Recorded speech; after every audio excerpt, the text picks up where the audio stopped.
Hello, everybody. Welcome to My Money Buddy, the update in February 2020.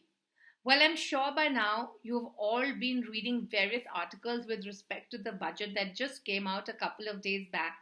And I'm sure that most of you are thoroughly confused about what's going to happen. Well, don't worry, we are here to tell you exactly what you need to do for your money. So, what are the key things that impact you as an individual? First and foremost, the insurance that's available on fixed deposits has been increased from 1 lakh to 5 lakhs. So, what does this mean? It means that if a bank goes into liquidation and you have deposits up to 5 lakh rupees, then that amount will be given back to you. Remember, if you have deposit above 5 lakhs, only 5 lakhs will be given. And if you have deposits below 5 lakhs, then only that amount is going to be given.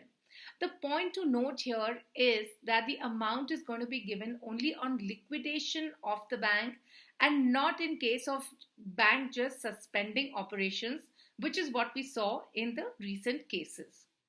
The second big change that has happened is that dividends are now going to be taxable. These are dividends received from mutual funds, which is equity or debt funds. It could be from stocks as well. All of these are going to be taxable at your rate of taxation. So certainly, if you are in a mutual fund dividend scheme, I would suggest move to the growth option. That is going to be financially better for you than being in the dividend option, especially if you are in high tax bracket. Third, for housing value up to rupees 45 lakhs, there was a 1.5 lakhs additional deduction on interest on home loan over and above the section 24 2 lakhs. This is for loans taken on housing value up to rupees 45 lakhs.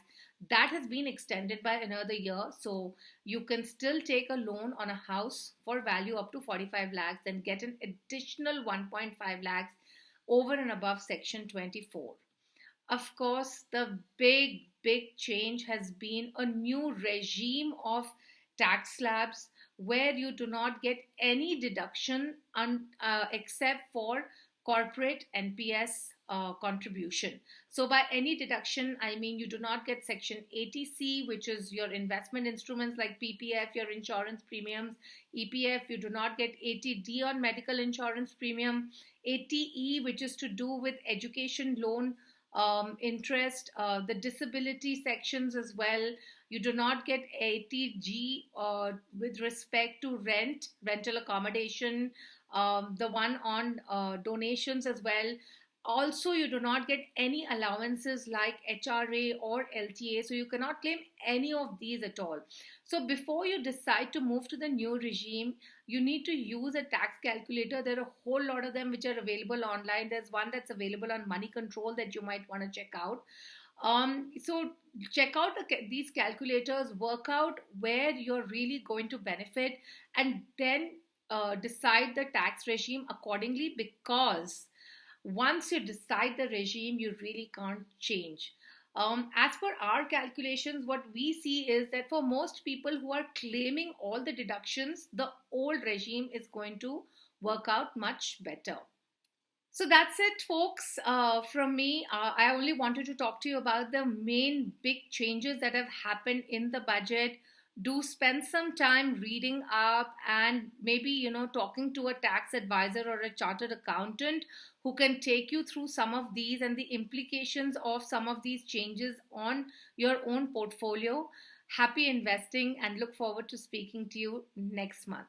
Thank you.